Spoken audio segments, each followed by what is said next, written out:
Salut la famille, bienvenue sur cette chaîne. Comme vous pouvez le voir aujourd'hui, nous allons parler du ChatGPT, plus particulièrement de sa nouvelle fonctionnalité, qui donne désormais la capacité de pouvoir voir, capacité à appeler GPT-4 Vision, qui marque une évolution significative dans la conception des modèles d'IA, en combinant la compréhension du langage et de l'image, permettant ainsi à ChatGPT de pouvoir gagner en intelligence et en synchronisation.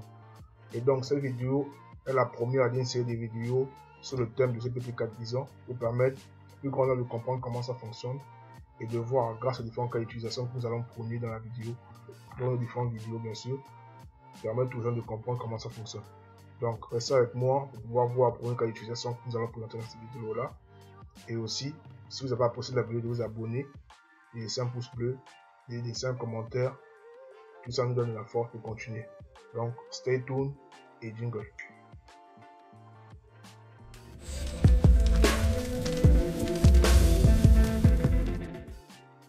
Et donc la famille, nous revoilà. Donc nous sommes sur ChatGPT, la version payante, donc ChatGPT+. Maintenant pour accéder à la fonctionnalité, c'est très simple. Nous allons tout simplement cliquer sur GPT-4 ici en haut et sélectionner par défaut. Et comme vous voyez déjà, j'ai déjà une image ici. Maintenant pour accéder à la fonctionnalité, c'est très simple. Nous allons cliquer sur cette icône là et sélectionner une image. Donc comme j'ai déjà fait cette manipulation là, on va juste continuer la vidéo. Donc voici l'image que j'ai uploadée. Maintenant comment GPT-4 Vision fonctionne. C'est très simple. Grâce au scan OCR, il va avoir scanné le document dans un premier temps. Dans un second temps, il va extraire les données du document. Donc pour le cas là, ce sont les données textuelles et une petite image ici. Et à partir de ces différentes données là, il va attendre que nous lui transmettons des requêtes pour ensuite nous fournir une réponse. Donc c'est à peu près comme ça que ça fonctionne. Maintenant, pour ceux qui n'ont pas bien compris, je mettrai en description son fonctionnement de façon textuelle, comme ça vous verrez son description. Donc n'hésitez pas à aller en description pour aller voir l'explication complète de ChatGPT Vision. Maintenant, nous allons continuer vers le premier cas d'étude. Donc restez avec moi.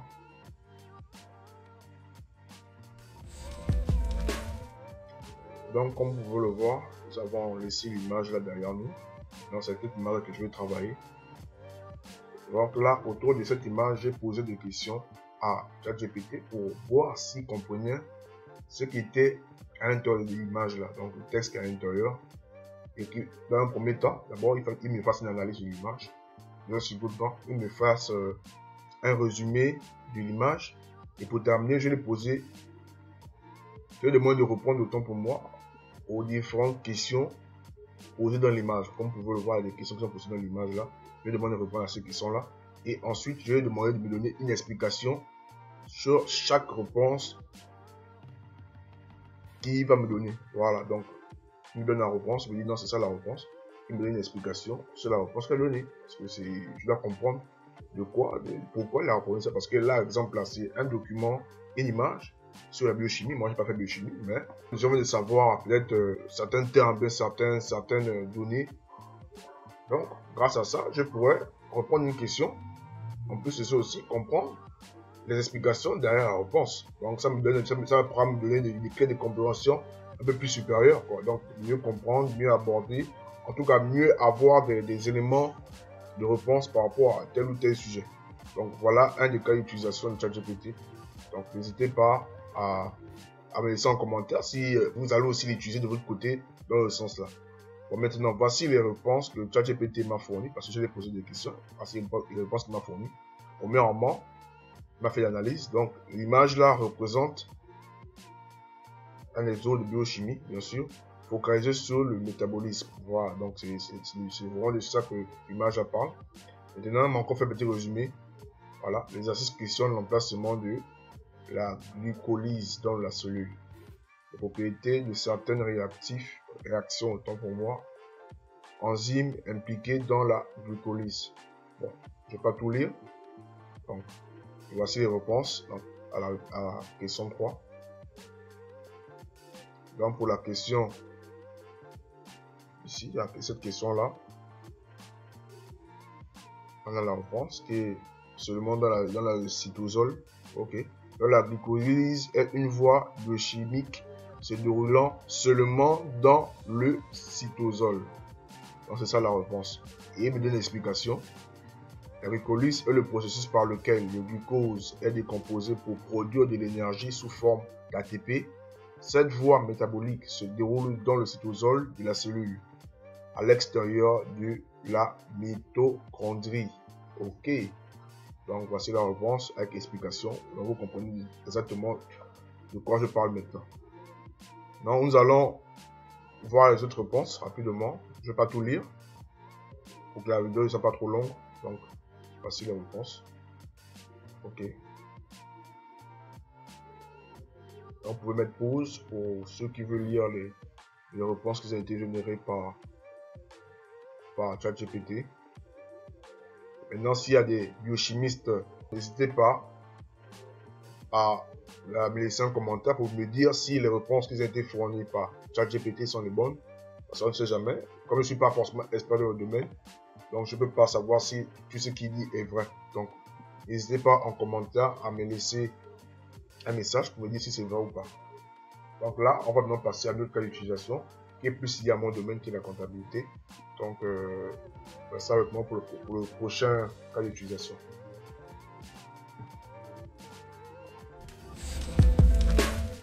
Bon, nous sommes de retour. Comme vous pouvez le voir, nous sommes là avec un bilan comptable, actif, passif, des fonds montants, etc. Et donc, autour là, je vais poser quelques questions. Donc, la première question, c'est analyse-moi cette image, bien sûr. La seconde, c'est de me faire un résumé pour voir s'il a compris ce qui est écrit dans le document là. Voilà, c'est dans l'image, donc pour moi. Et pour terminer, de me faire me proposer des questions qu'un enseignant pourrait poser à ses étudiants, bien sûr. Et je continue avec une autre question ici.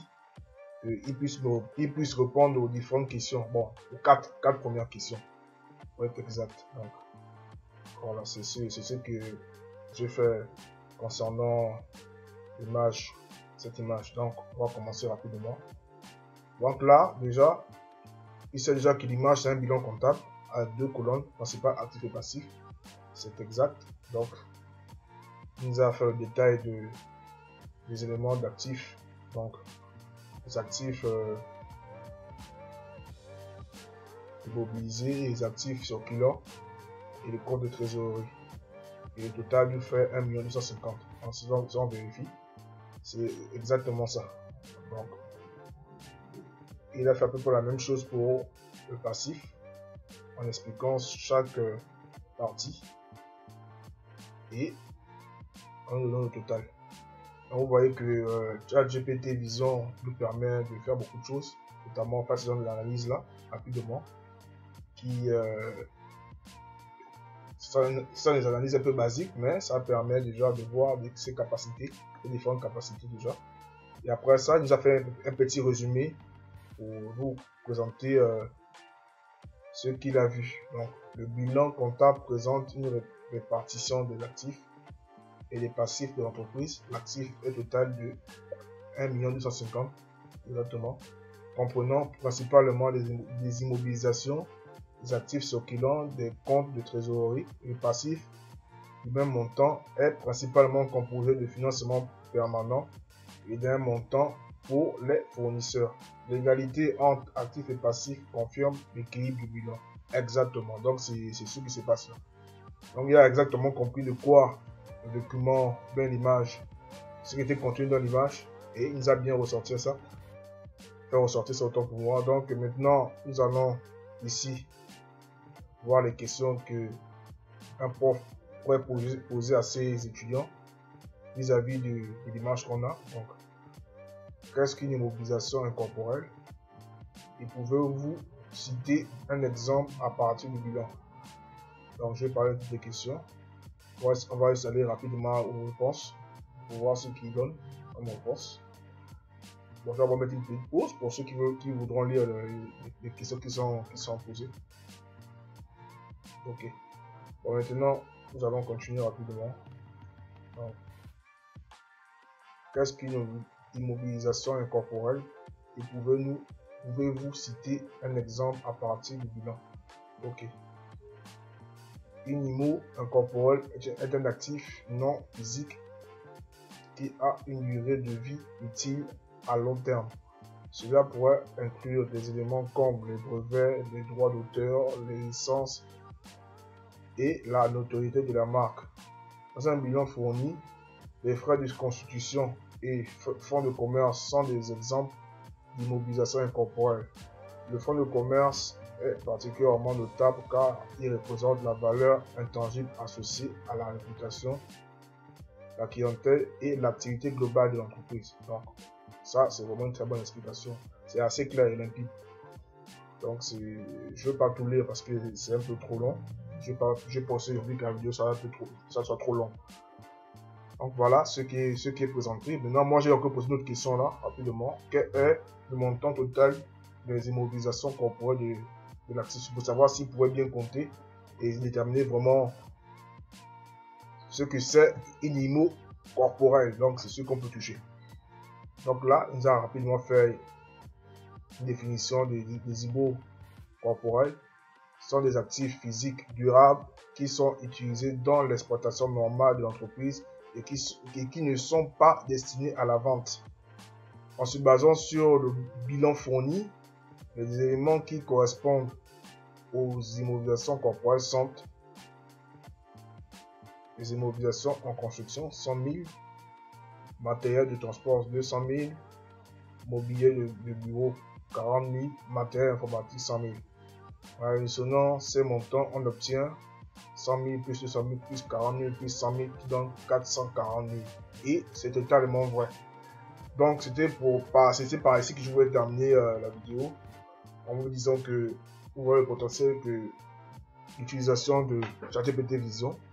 Donc ça c'est pour le cas d'études là rapidement, mais sinon il y a beaucoup d'autres cas d'utilisation qu'on verra dans les précédentes vidéos. Donc n'hésitez pas, si vous avez apprécié la vidéo, à vous abonner à la chaîne, à me laisser un commentaire, à cliquer sur la cloche de notification, à laisser un j'aime et stay tuned et à la prochaine vidéo.